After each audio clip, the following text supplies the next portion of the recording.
Graça e paz da parte de Deus o Pai, que nos criou, Deus o Filho, Jesus, que morreu por nós na cruz e nos salvou, de Deus Espírito Santo, que nos dá fé, que nos mantém unidos como sua igreja, que nos dá o crescimento na palavra e a alegria de podermos estar aqui.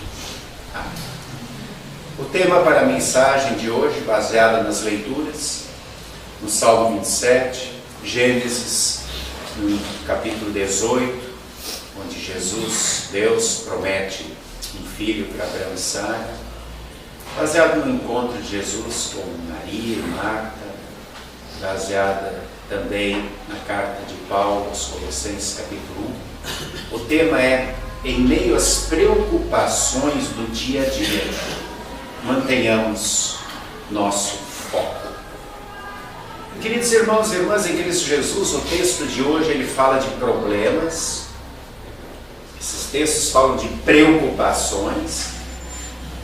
E nós vemos que esses problemas, essas preocupações que estão ao nosso lado, que nos atingem e às vezes nos desestabilizam, muitas vezes têm o objetivo de tirar o nosso foco.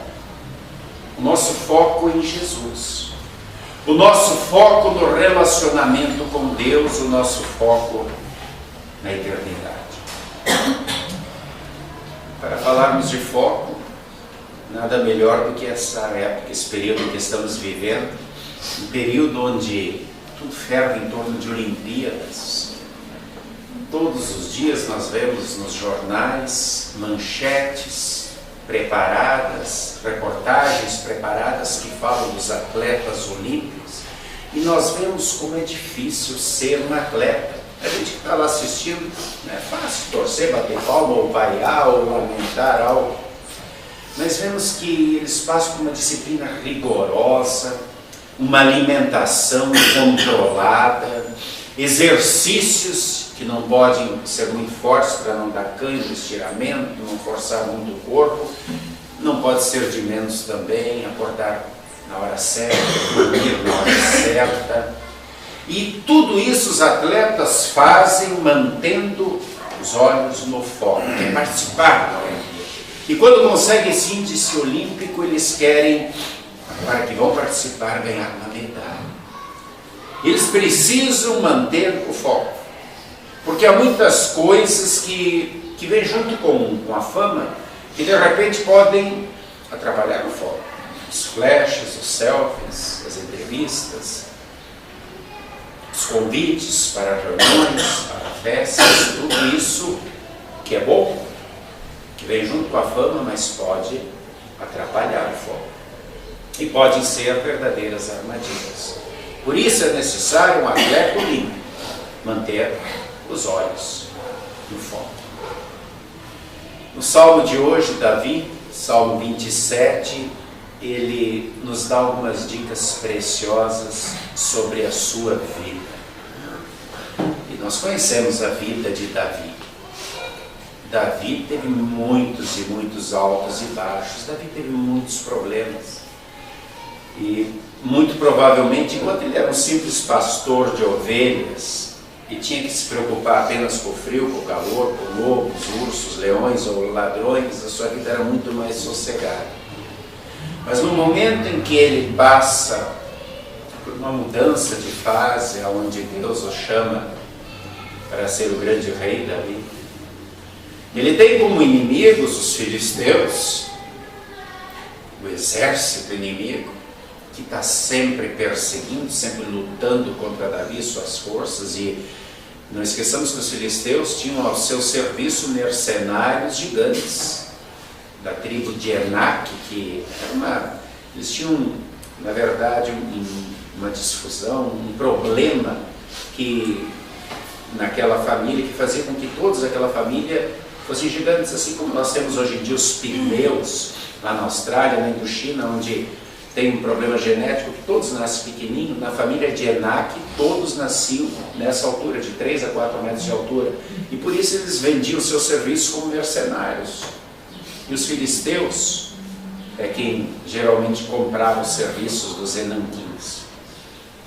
Davi teve muito problema com eles, com os filhos de Amon, os amalequitas, e depois o próprio rei Saul o perseguiu, movido por ciúme. E depois, quando o rei ainda teve problemas com o próprio filho que queria tomar o trono dele, e ele, num lamento, num dos salmos, diz: até o meu amigo íntimo voltou as costas para mim, não apenas o filho, mas os generais que eram amigos de Davi. E ele sempre esteve com grandes problemas, com grandes dificuldades, porque Davi era muito eu, muito você, era muito humano e passava pelas mesmas tribulações, mas ele era um homem segundo o coração de Deus. Por quê? Porque ele nunca perdia o foco. Ele sabia que tudo que ele era, tudo que ele tinha, tudo que o povo era, tudo que o povo tinha, era presente, era graça de Deus. E no Salmo 27 ele começa dizendo: Deus é a minha luz, no meio dessas trevas, todos esses problemas, preocupações, Ele é a minha luz. E aí ele diz: Ele é a minha salvação. Eu estou cercado de inimigos, de exército, Deus é a minha salvação. E ele diz: Ele é o meu refúgio, o meu rochedo, aonde eu firmo o meu pé. E aí nesse Salmo 27 ele faz um pedido, ele diz: Senhor, eu só tenho uma coisa a te pedir. Diante de tudo isso, que eu possa sempre estar na tua casa de oração. Que bonito isso, que profundo isso. E vejam que a casa, naquele momento, era uma tenda. Ele ainda queria construir o templo, que depois Salomão construiu. Era uma tenda, mas ali era o lugar da habitação de Deus. Ali era o lugar onde Deus falava através dos seus pastores, dos seus sacerdotes. Ali era o lugar onde se praticava o sacramento, que era aquele sacrifício que lembrava o sacrifício que depois Cristo faria, como hoje nós temos a Santa Ceia, que é o sacramento. E Davi diz: eu só peço uma coisa, que eu possa sempre estar na tua casa. Isso é o mais importante para mim, porque é ali que eu me sinto seguro, é ali que eu despejo todos os problemas, preocupações, é ali que eu estou em comunhão como família, é ali que eu me sinto mais teu filho. E é por isso que no outro salmo ele diz: alegrei-me quando me disseram, vamos à casa do Senhor. Por isso que ele diz no outro texto: guardo os meus pés quando eu entro na casa do Senhor. Eu não vou de qualquer jeito, ali é um lugar de reverência, de respeito. Ali eu me desligo das coisas de fora para estar concentrado em Deus. E é por isso que ele diz no outro salmo: ainda que eu ande pelo vale da sombra da morte, eu não temerei nada, porque Deus é quem está comigo. Queridos irmãos e irmãs, nós vivemos dias turbulentos aí fora. Onde encontrar segurança? Pegando um jornal qualquer da semana, sem falar nas manchetes de fora: 84 mortos, atropelados por um caminhão, mais de 120 feridos, 250, 260 mortos em guerras internas na Turquia, mais de 2.000 feridos. Abrimos e olhamos manchetes daqui: militar trocou de plantão e foi assassinado, morreu. Família não encontra corpo de diarista no IML, sumiu. Morta após tiro no carro. Bando quebra BRT no tanque. Cadeirante é morto por bala perdida. Assassinado na saída da boate. Jovem é preso após perseguição e troca de tiros. Posso continuar a leitura. Ou posso pegar qualquer outro jornal. Vai ser assim todos os dias. Será que nós estamos seguros na nossa casa? Onde algum ladrão pode entrar e nos fazer reféns dentro do próprio lar, saquear tudo? Estamos seguros na escola? Ali na frente do Clodomiro, cada 2 dias, pelo menos, tem uma assalto. Estamos seguros quando vamos no shopping, no cinema ou jantar com alguém? Não há arrastão no shopping, não há arrastão no banco, saidinha de banco, arrastão na praia. Onde é que nós estamos seguros? De repente a gente começa a entender um pouquinho mais quando Deus diz no Salmo: não confieis no homem, nem nos filhos dos homens, em quem não há segurança. Mas confiar em quem? Davi hoje deu a dica. Ele diz: em meio a essas trevas todas, Deus é minha luz. Em meio a esses problemas, esses perigos todos que me cercam o dia inteiro, Deus é a minha salvação. Ele é o rochedo, Ele é o refúgio onde eu firmo o meu pé. Nós cremos? Nós acreditamos? Ou será que de repente nós somos como Sara, que quando Deus conversava com Abraão, ela estava escutando atrás da tenda e ria? Eu do teu filho daqui a um ano, na idade que eu estou. E aí Deus pergunta em Gênesis 18:14: acaso existe algo demasiadamente difícil para o Senhor? Será que nós às vezes não cremos duvidando e rimos e queremos dizer como Sara: não, eu não ri? E Deus disse: é certo que riu. Quantas vezes confiamos desconfiando? Temos realmente fé, confiança em Deus e nos entregamos todos os dias na oração, quando acordamos? Senhor, abençoe esse dia, esteja comigo em todos os momentos. Agradecemos quando vamos dormir, é a oração, o nosso último momento do dia? Ou deixa para lá, amanhã, depois? O apóstolo Paulo, no texto aos Colossenses de hoje, está preocupado. Ele diz: olha, Jesus, Ele deu a sua vida por vocês e por mim. Ele nos resgatou da morte no inferno. Ele se fez carne. Vocês ainda estão firmes nessa fé? Eu estou preocupado aqui na cadeia, porque as notícias que eu estou escutando de vocês é que vocês não estão levando tão a sério assim o ser igreja hoje. Mais ou menos 60 anos depois de Jesus subir aos céus, o autor de Hebreus está muito preocupado também. E lá em Hebreus ele diz assim: não deixeis de vos congregar, como é costume de alguns, porque a hora da prestação de contas se aproxima. E aí? Haviam pessoas que já não achavam mais tão importante estarem na igreja. Ele diz: não façam isso. Jesus, na carta à igreja de Éfeso, em Apocalipse, ele elogia alguns momentos da igreja e diz: agora eu tenho uma coisa contra vocês. Vocês abandonaram o primeiro amor. E isso é grave. O que Jesus está dizendo no início? Quando vocês conheceram a minha palavra, quando vocês conheceram o meu amor por vocês, que dei a vida por vocês, que cuido de vocês, que faço tudo por vocês, vocês se interessaram, vocês se empolgaram, se entusiasmaram, vocês fizeram um voto de dedicação a mim, e agora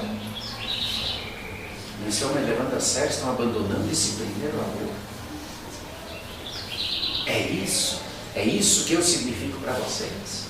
É isso que é ser prioridade para vocês. Hoje, infelizmente, nós vimos e ouvimos muitos cristãos que dizem: eu posso ser cristão em casa. Pode e deve. Pode e deve ser em casa, no trabalho, no lazer, em todos os momentos. Mas a igreja não é uma instituição humana. É Deus quem instituiu, e Jesus disse: eu sou cabeça da igreja. Um braço, uma perna, não pode estar afastado da cabeça. E nós somos os membros. Então, se eu quero permanecer um membro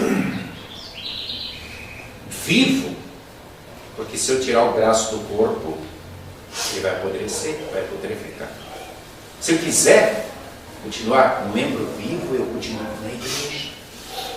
Eu não fico dormindo em casa. Eu não fico no momento do culto, do estudo, olhando novela, no Face, olhando corrida, indo para a praia, para o shopping. Eu valorizo o que Deus fez e quero estar com Ele. Porque pode chegar um momento que Deus também vai dizer, bom, já que eu não sou tão importante assim para ti, eu vou parar de te abençoar como eu tenho te abençoado até agora. E aí acontece o que aconteceu com a igreja de Éfeso, que havia abandonado o primeiro amor e que hoje não existe mais. Como anda a nossa fé? Jesus, na casa de Maria e Marta, chamou a atenção de Marta. Ela não estava fazendo nada errado, lavando a casa, limpando a casa, fazendo comida. E que acho que Jesus chama a atenção da Maria, porque Maria está ali ouvindo a palavra de Deus, achando que o mais importante é estar na presença de Jesus, aproveitando o momento. Aquele era o momento do culto. Ela poderia limpar a casa, lavar, passar, qualquer outro momento.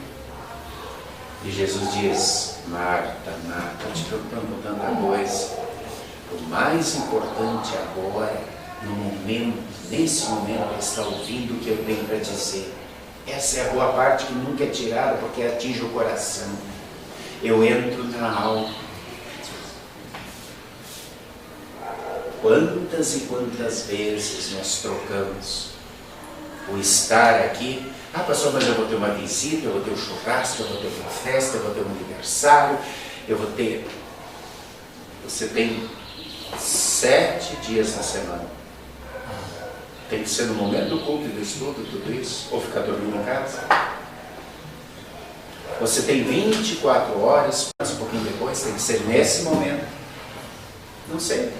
A resposta cada um tem com o seu Deus.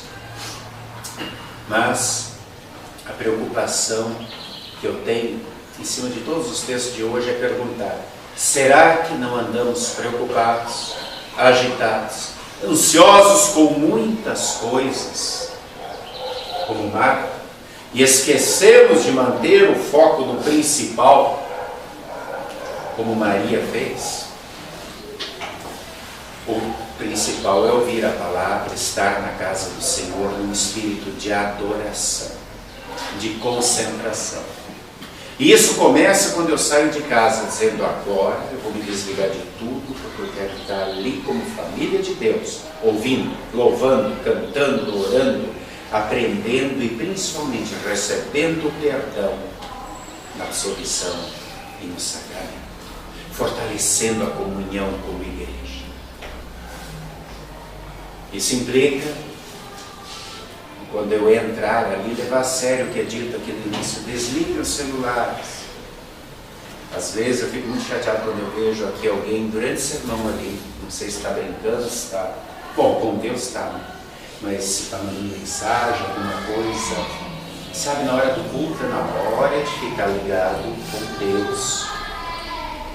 Paulo disse aos Colossenses, no capítulo 1, 22, 23 hoje: Ele nos reconciliou com a sua morte, para permanecermos alicerçados na fé, vivendo o Evangelho dia a dia, porque somos sua igreja.